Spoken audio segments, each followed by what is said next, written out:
Бұрын ол кісілер айтатын, мен ол кісілерге айта алмаймын. Даже өзің әке-шешеңді қабылда, ол кісілерге оңайда айта береді да былай. Кешірім өтінемін, енді неге нетіп жатырмын? Жоқ, бәрі орында. Сіз қазір сізде инсайт келіп отыр ғой, сізде бір қазір түсінік пайда болды ғой. Мен бәріне бір білімді керемет күшті болып көрінемін, проблеманы бүйтіп тез жеңетін. Енді сіз қандай мотивация бере аласыз ол адамдарға? Сәлем оқырмандарым, әдеттегідей бұл мен, международный психолог-коуч Ая Жібек. Дәл қазір мен сіздерге керемет, пайдасы тиетін, мотивационный, сіздің табысыңыздың артуына көмектесетін 10-15 минуттық видео басқалы жатырмын. Егер сіз менің YouTube каналыма жазылу болмаған болсаңыз, дәл қазір подписация етіп, жазылып алуды ұмытпаңыз. Қазір мен сізді керемет бір өзінің өмірін өзгерткен, табысын арттырған жанмен таныстырайын деп отырмын. Енді Пайзагүл ханым, қазір өзіңіз менің оқырмандарыма өзіңізді таныстырсаңыз, есіміңіз, жасыңыз, қай жақтан боласыз, немен айналысасыз деген сияқты. Қайырлы күн баршаңызға. Менің есімім Пайзагүл болады. Мен негізі бұрын Фая болып жүргенмін. 10 жыл болды Фая есіммен жүрдім. Кейін сіздің сабақтарыңызға қатысқаннан кейін уже өзімнің есімімді атауға шешім қабылдадым. Менің сабақтарыма қатысқан. Недавно ғана уже Пайзагүл болдым.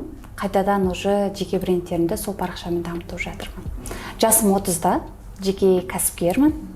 Негізгі мамандығым 4 жыл дизайнер болып жұмыс жасағам. Кейін уже карантиннен кейін осы инфобизнеске келіп, қазір инфобизнесте 3 жылдық өзімнің тәжірибем бар. Сол бойынша жұмыс жасап жатырмын. Енді мен қазір бірден сізге сұрақ қояйыншы. Дәл қазіргі таңда көптеген адамдардың проблемасы өзі қабылдамауы.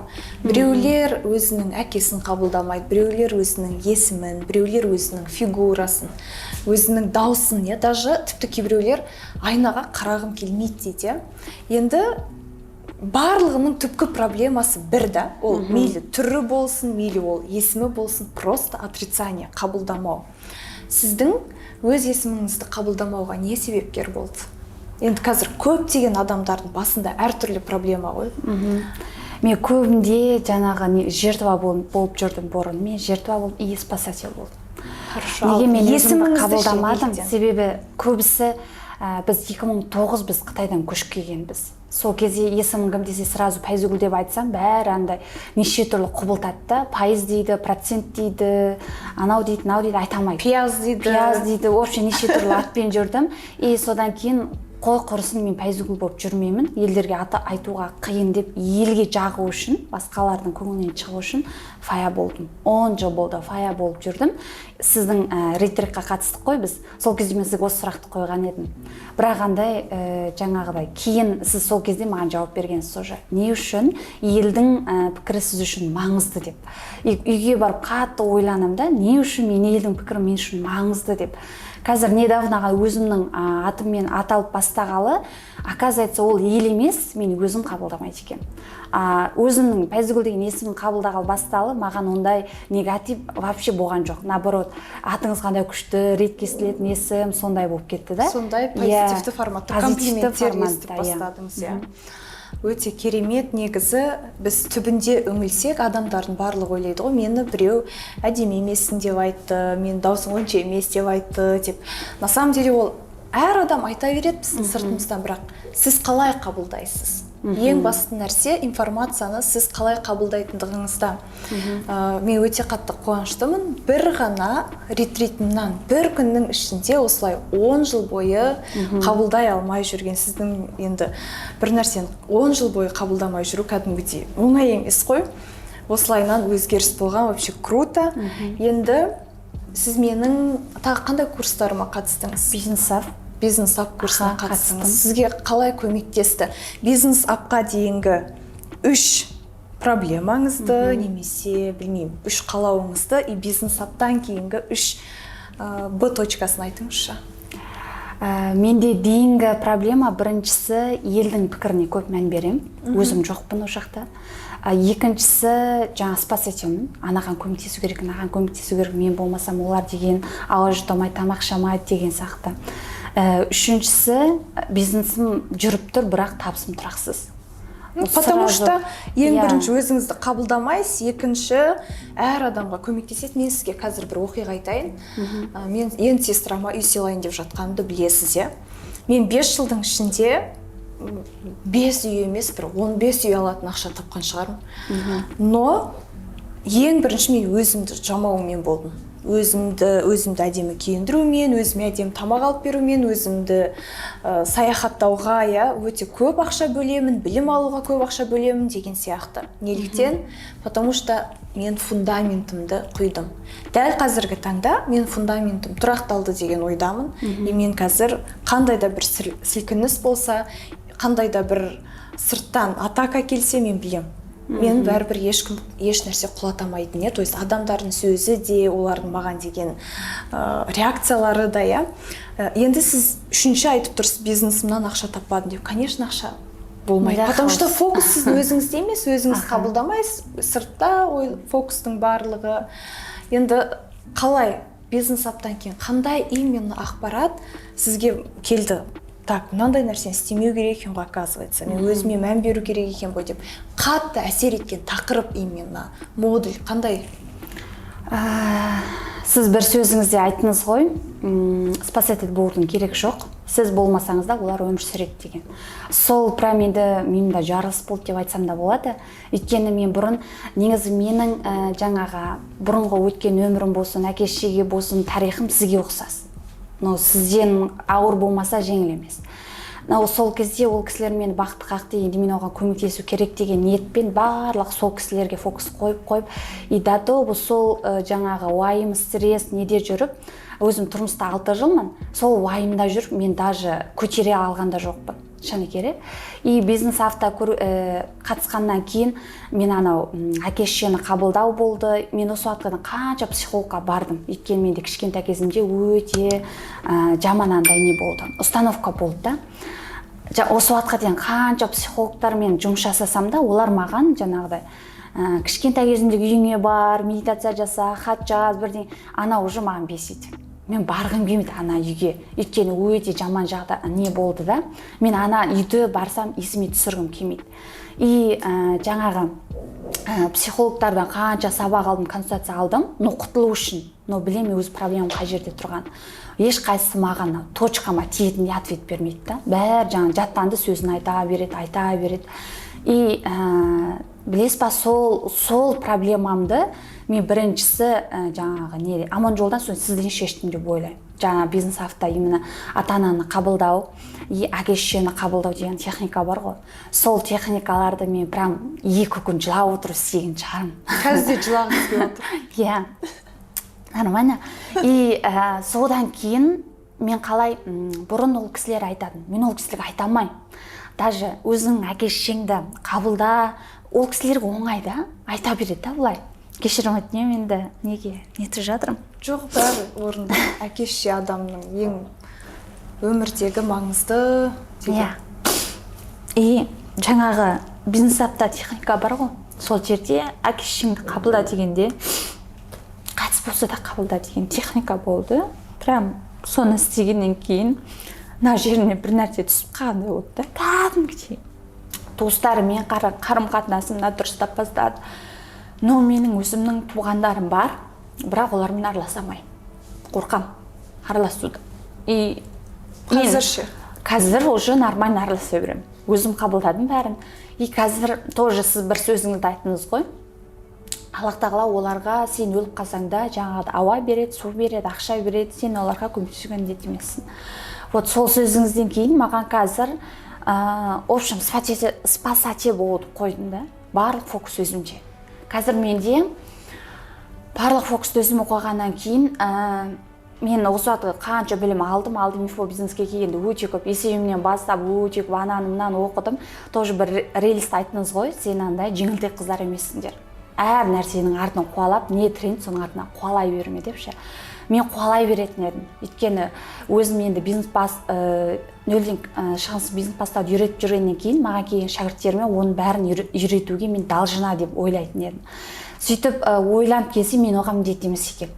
просто так міндетті емес екен. Қазір өзіме жаңағыдай нишанды да ауыстырдым. Оның барлығы сіздің даже күнделікті сториштарыңыздың өзі маған кәдімгідей мотивация береді.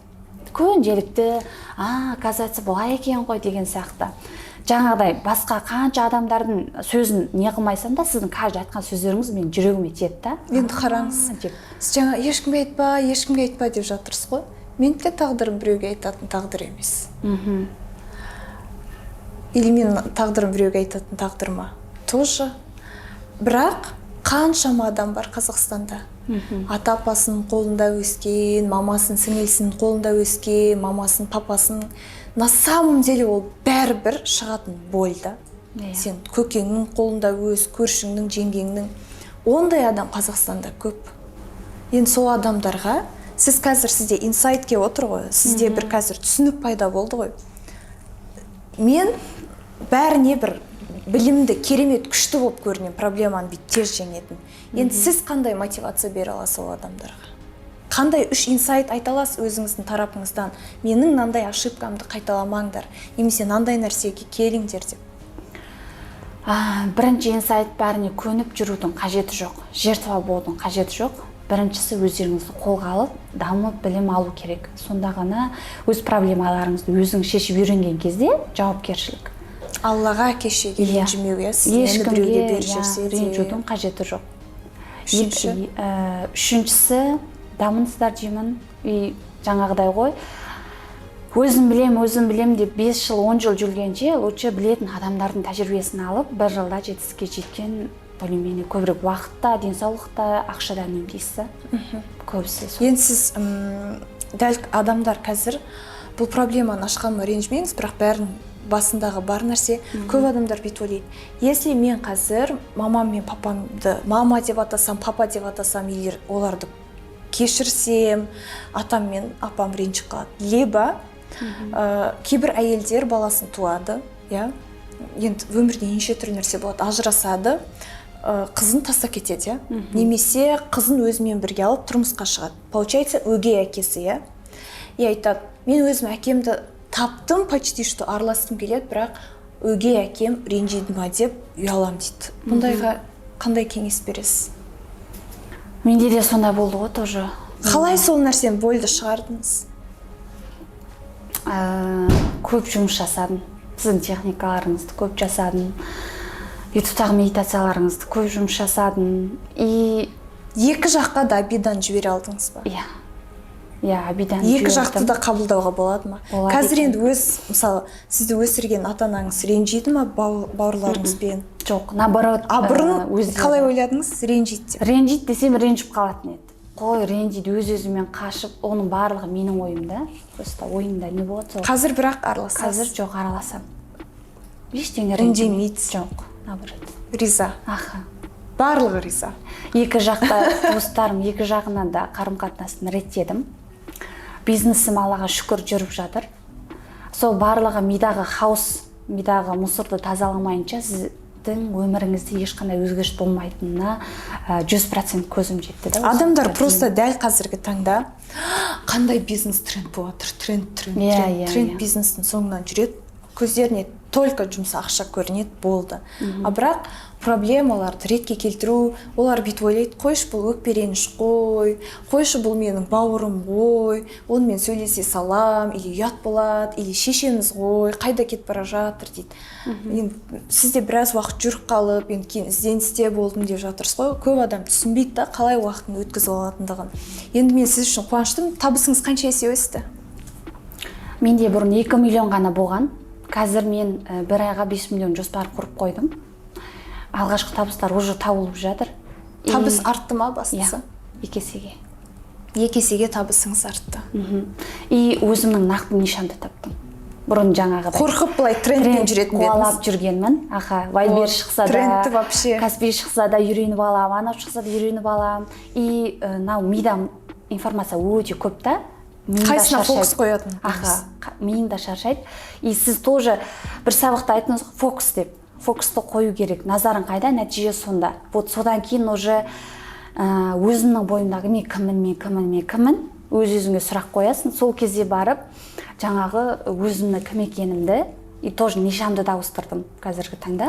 Аха, сіз өте керемет, сізде мықты өзгерістер болыпты. Енді қараңызшы, бұл курсты мен сізге тегін берген жоқпын, иә. Ойбай, Пайзыгүл ата-анасын кешіре алмай жүр екен ғой деп басыңызды сипап отырған жоқпын, сізбен бірге жылап, иә. Саттым.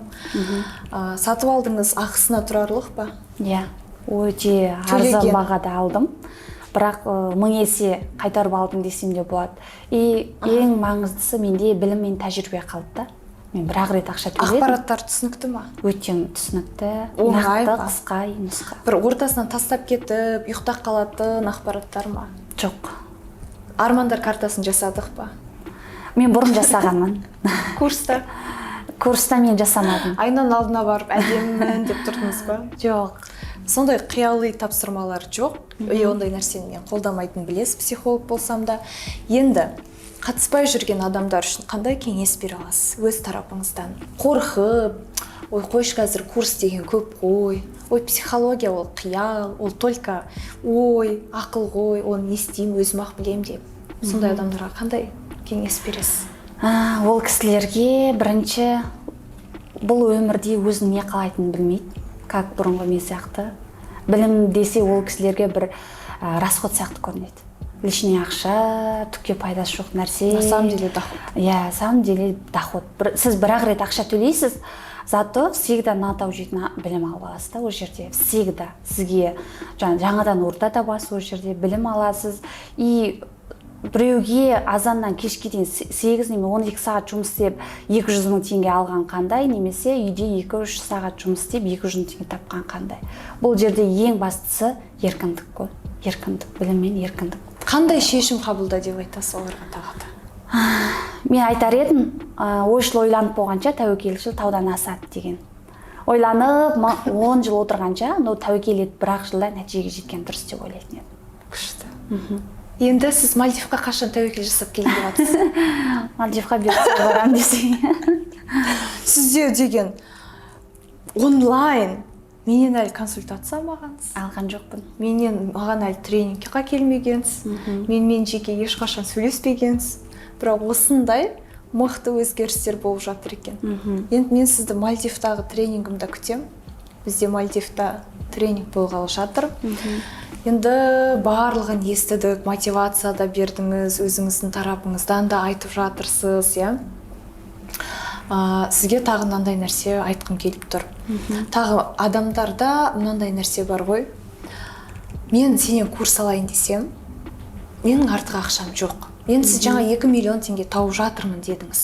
Мен ойламаймын, мен мысалы қанша миллион теңге тапсам да мен шашылып жатқан ақшам жоқ. Барлық ақшам кететін жеріне дайын тұрады да. Әрбіріміздің. Сізде ше артық ақшаңыз болып келдіңіз ба? Жоқ. Мен наоборот ақша табу үшін келдім. Ақша табу үшін келдіңіз. Сіздің де артық ақшаңыз болған жоқ. Жоқ. Просто сол нәрсені адамдарға жеткізгім келеді. Сізде ешқашан артық продукты, артық энергия, артық уақыт, артық еш нәрсе болмайды. Только адамның миында артық ойлар болды. Сол нәрседен арылу керек. Ең бірінші өзгеріс мидағы артық нәрселерден арылудан басталады. Потому что сол ой бізді әрекетке алып келмейді. Біз қалайтын. Енді эфирімізді тамамдап бастаймыз. Адамдар мотивация алды, инсайт алды деген ойдамын. Барлықтарыңыз Пайзыгүл ханымның историясын естіп тұрсыздар, ата-анамен байланысты, иә. Көптеріңізде сондай проблема бар екен білем. Атамның қолында өстім, апам қолында өстім, әке-шешеме еркелей алмай жүрмін, ол кісіге сырымды айта алмаймын деп, иә. Бірақ көріп тұрсыздар, бұл қандай проблемаға сізді алып келетінін, иә, одан кейін қандай инсайттар, өзгерістер болып жатқан дәл қазір естідіңіздер. Барлықтарыңызға айтатыным, ондай нәрсені просто деп қалдырмаңыздар кейінге. Әр қашанда қолға алыңыздар. Адам өмірін өзгертуді кейінге қалдырмау керек. Себебі сіз күн сайын жасарып жатқан жоқсыз. Біздің барлығымыздың осы тұрған қазір қаншама сіздерге видео түсіріп жатыр, қазір осы жерде бір 7-8 адам отырды. Біздің барлығымыздың уақытымыз азайып жатыр, энергиямыз азайып жатыр. Барлығымыз жасарып жатқан жоқпыз, қартайып жатырмыз. Денсаулығымыздың барлығы шаршап жатыр. Поэтому максимально бүкілдеріңіз өз өмірлеріңізді дәл қазіргі сәттен бастап қолға алып дамыңыздар. Және әрине өзіңіз ертеңге қалдырып шешім қабылдай алмай жүрсеңіз, міндетті түрде шешім қабылдап менің бизнес апатты курсыма келіңіз. Особенно менің живой тренингтеріме және жеке консультацияма. Пайзагүл ханым, сізге үлкен рахмет. Әлі алдағы уақытта талай жолығамыз деген ойдамын. Бұл сіздің өміріңіздегі өзгерістің ең алғашқы сатысы деп ойлаймын. Алда әлі сізді де мені де өте көптеген нәрселер күтіп тұр деген ойдамын. Ал YouTube каналымдағы құрметті оқырман, сізге айтарым, егер әлі YouTube каналыма жазылмаған болсаңыз, дәл қазір жазылып алыңыз. Және де менің Instagram парақшама Аяжбек десеңіз шығады. Және де осы видеоны өзіңіздің жақындарыңызбен бөлісуді ұмытпаңыз. Сәттілік!